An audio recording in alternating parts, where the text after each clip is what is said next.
নমস্কার। ঋক প্রকাশনীর ফেসবুক পেজে আপনাদের স্বাগত জানাই। আজকে বুদ্ধদেব গুহর জন্মদিন, আজ ২৯ জুন, এবং বুদ্ধদেব গুহর, লেখক বুদ্ধদেব গুহ, মানুষ বুদ্ধদেব গুহকে যিনি খুবই কাছ থেকে চিনতেন, নিজের মানুষ হিসেবে চিনতেন, নিজের দাদা হিসেবে, বন্ধু হিসেবে চিনতেন, সেই যশস্বী সাংবাদিক, সাহিত্যিক শঙ্করলাল ভট্টাচার্য আমাদের সঙ্গে আছেন। এবং ঘটনাচক্রে ঋক প্রকাশনী প্রকাশিত লালাদা বইটির লেখক তিনি। এবং বুদ্ধদেব গুহকে নিয়ে, মানুষ বুদ্ধদেব গুহকে নিয়ে, লেখক বুদ্ধদেব গুহকে নিয়ে এই একটিমাত্র বই বর্তমানে বিদ্যমান, লেখক শঙ্করলাল ভট্টাচার্য। তাঁর কাছে আজকে শুনে নেব এই বইটি সম্পর্কে এবং তার প্রিয় লালাদা সম্পর্কে কিছু কথা। নমস্কার। এ এক অপূর্ব সুযোগ লালাদাকে স্মরণ করার। আজ ওর জন্মদিন। লালাদা যে হঠাৎ করে চলে যাবে এটা কখনো ভাবিনি। ওর অসুখ ছিল, অসুস্থ ছিলেন, বেশ কিছুদিন ধরে ছিলেন। কিন্তু লালাদা নেই এমন একটা সংসার ভাবা আমার পক্ষে খুব কঠিন। এত হাসি কান্না, হই হই চেঁচামেচি, গাল গপ্প দিয়ে উনি ভরিয়ে রেখেছিলেন আমাদের জীবন, তা বলে শেষ করা যাবে না। আমার খুব সৌভাগ্য যে ওকে অনেক দিন কাছ থেকে পেয়েছিলাম এবং বিভিন্ন সময় ওকে নিয়ে লিখতে শুরু করেছিলাম। লালাদা সেগুলো পড়তেন এবং তারপরেই ফোন করে বলতেন, আজকে সন্ধ্যেবেলায় অ্যাম্বারে চলে এসো। অ্যাম্বার মানে হচ্ছে অ্যাম্বার রেস্টুরেন্ট।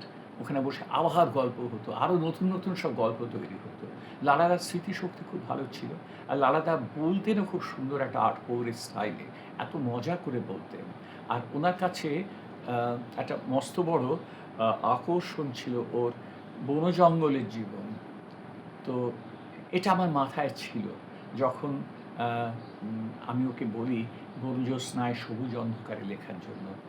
সানন্দায় ধারাবাহিক বেরোচ্ছিল, আমি দেখতাম সেই লেখাটি, এবং উনি লেখা বেরিয়ে যাওয়ার পরে আমি ছেড়ে দিয়েছি জানার পরে বলতেন, এবার বলো কি মনে হলো।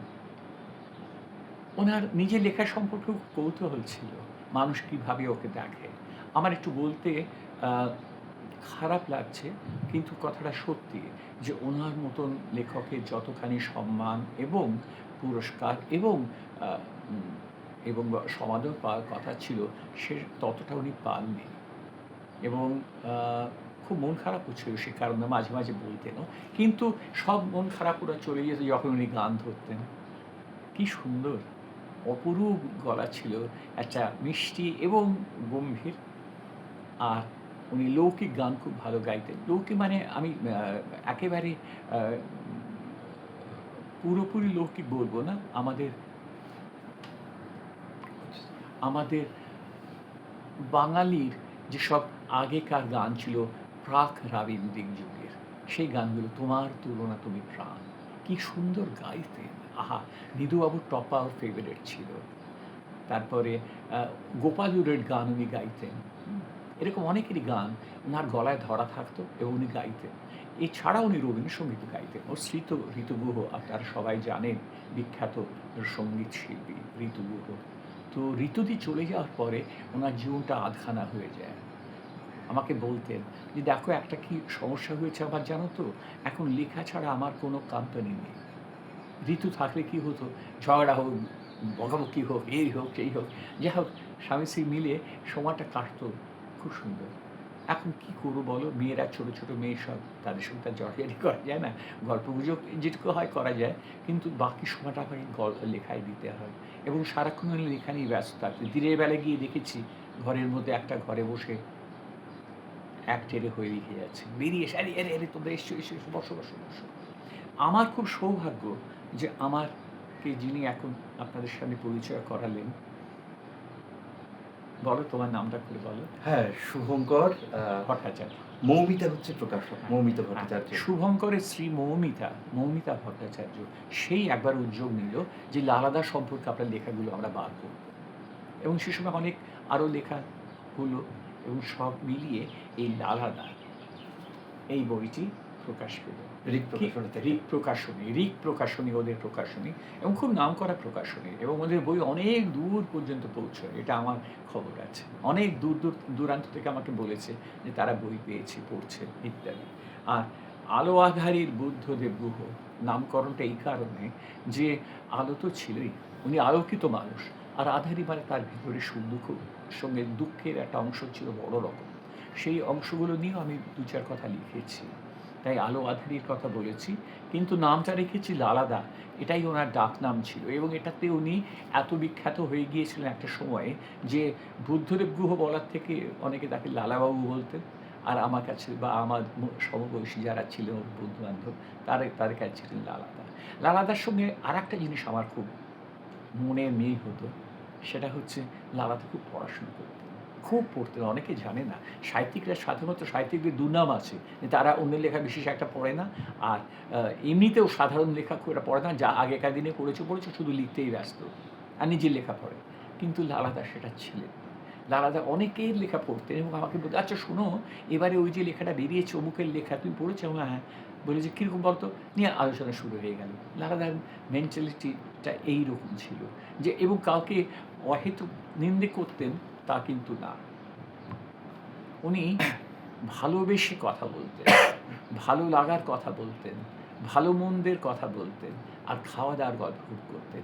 ওনার সঙ্গে আমার প্রায় দেখা হতো রেস্টুরেন্টে, এবং অবশ্যই লালাদার মতন দরাজ হাত তো আমি খুব বেশি লোকের দেখিনি। এত দরাজ দিল লোক বাংলা সাহিত্যে এসে কিনা জানি না। সুনীল একজন ছিলেন আর লালাদা, এই দুজনকে দেখেছি অফুরন্ত খরচ করতেন বন্ধু বান্ধবদের সঙ্গ পেতে এবং সঙ্গ দিতে, মানে পয়সা দিয়ে খাইয়ে সঙ্গ দেওয়া, এটা একটা অদ্ভুত ব্যাপার ছিল এদের ক্ষেত্রে।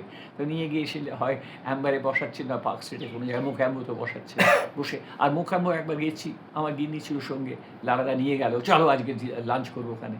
দেখি মুখাম্বুর মালিক ফালিক সব এসে স্যার স্যার স্যার স্যার করছে, ওদের কেস কাছারি সব লালাদার সামনে, ওদের অ্যাকাউন্টস আর কি, ওদের যা কিছু খাই খরচা অমুক তমুক হিসেবপত্র যা কিছু সমস্ত লালাদার সামনে, এবং লালাদার অ্যাডভাইসে ওরা চলে। তারা এসে পারলে মানে, এবং যেটা আমি নজর করলাম এবং খুব মুগ্ধ হলাম, যেটা বলছিলাম সেই মোকাম্বুতে আর কি, মুখাম্বুতে হ্যাঁ। খুব ঘটা করে খাওয়া হলো 14 পদ দিয়ে, তার সঙ্গে বিয়ের যোগে দারুণ খাওয়া, বহুক্ষণ আড্ডা হলো, বোধহয় 3টে 3:30 বেজে গেল। তারপরে উনি অনেকক্ষণ অপেক্ষায় রয়েছেন, বেয়ারাকে বললেন, কিন্তু কে কোনো বিল আনছে না।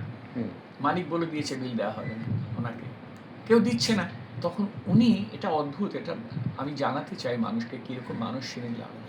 উনি বলে, না না না, আমি বন্ধুদের খাওয়াতে নিয়ে এসেছি, আমি ওদের ঘাড়ে চাপাবো কেন, বলে নিজে পকেট থেকে 200 টাকা বার করে গিয়ে কাউন্টারে গিয়ে বিল করিয়ে সেই টাকা শোধ করে তারপরে এটা বিরল, এটা বিরল।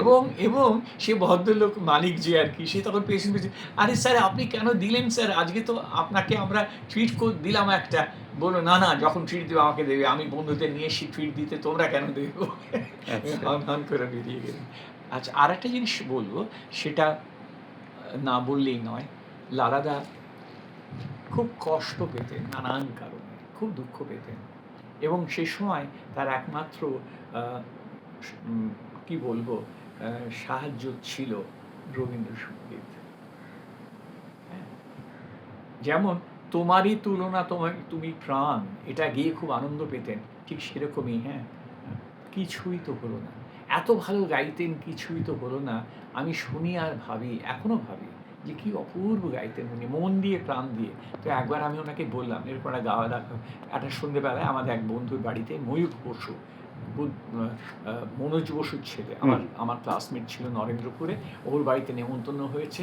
দুটো ঘটনা ওখানে সেখানে ঘটলো। এক হলো, গল্প হচ্ছে, খুব খাওয়া দাওয়া হচ্ছে, তো ময়ূর খুব দারুণ খাওয়ার ব্যবস্থা করেছে, আর লালাদা 2 বোতল স্কচ নিয়ে গেছেন। সে তো খাওয়া হয়ে গেছে, আর ময়ূরকে আবার আনিয়েছে। আমরা অনেকজন বসে আড্ডা মারছি, তো তখন হঠাৎ উনি বলেন, তুমি আবার আনাতে গেলে কেন? বললো, না আমারই তো শেষ হয়ে গিয়েছিল, শেষ হয়ে গেলে আমি আনবো। তখন বললো যে তা তো হয় না, আমার বাড়িতে এসছেন, আমার তো একটা দায়িত্ব রয়েছে, সব কি আপনি করবেন নাকি? তখন লালাদা কী করলো জানেন তো? লালাদা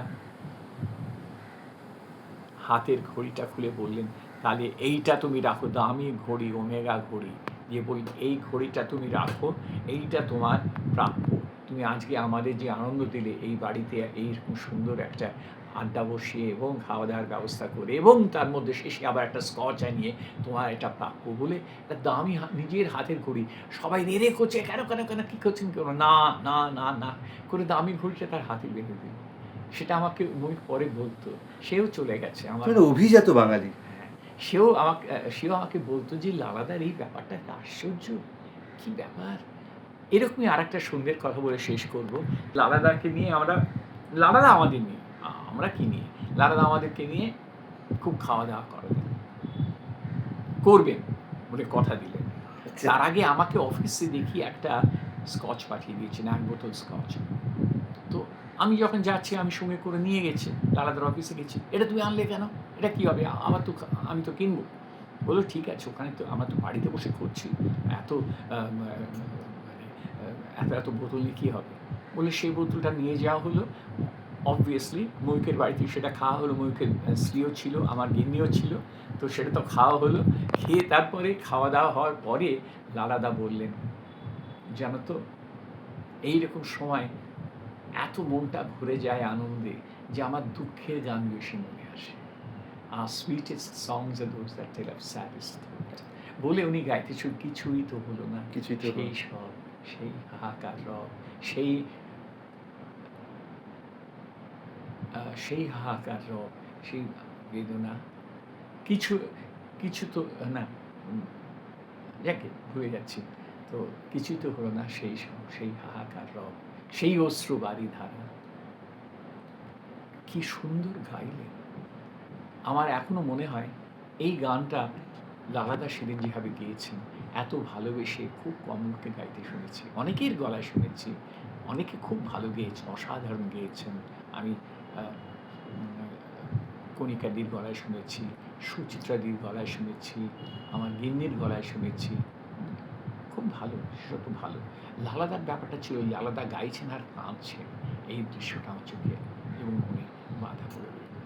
লালাদার সাহিত্য মান নিয়ে অনেক কথা হয় বাংলা বাজারে। বলে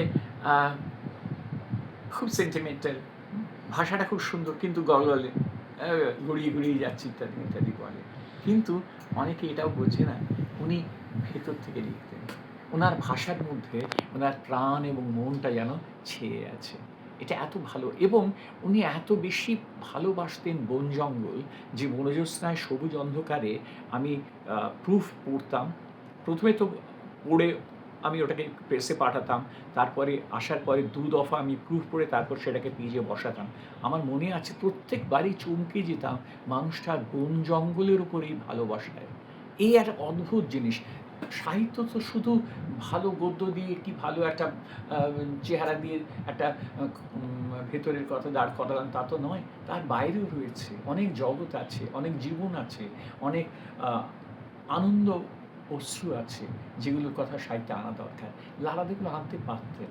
এই যে জঙ্গলের কথা এত সুন্দর করে তো কেউ বাংলার ভাষায় বলেনি।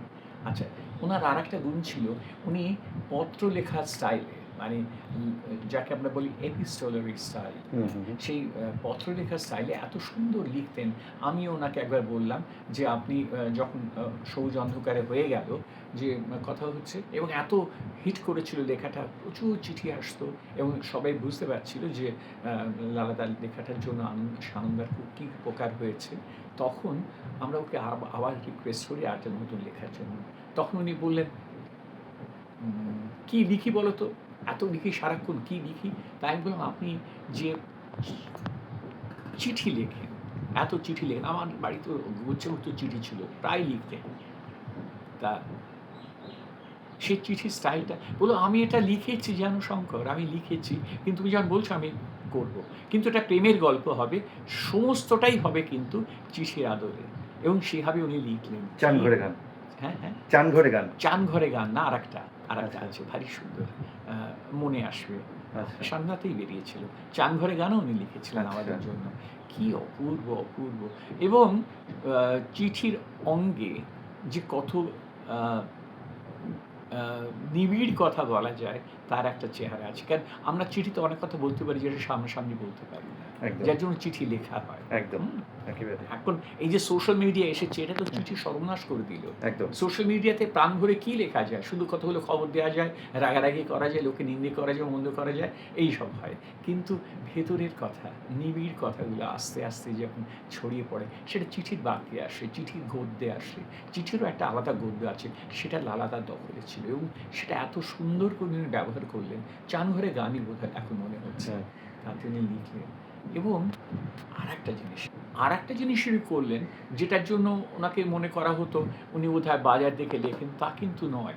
এই ভালোবাসার লেখা, প্রেম পরিণয়ের কথা এবং অল্প বয়স থেকে প্রেমে পড়া এবং সেই প্রেম ধরে রাখা বা তার থেকে বিচ্ছিন্ন হওয়া, আবার নতুন করে প্রেমে পড়া, আবার নতুন করে প্রেম জয় করে নেওয়া, এই যে কথাগুলো উনি লিখতেন, এর কিন্তু একটা আলাদা মূল্য আছে এবং তার একটা আলাদা ভাষাও ছিল।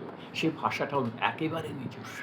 কি সুন্দর লিখতেন এবং যেভাবে উনি কথা বলতেন, প্রায় সেই গদ্যটাকেই নিয়ে আসতেন চিঠির ভাষায়। আর আরেকটা দুঃখের কথা না বললেই নয়, ঋতুদি চলে যাওয়ার পরে উনি যখন খুব নিঃসঙ্গ হয়ে গেছেন,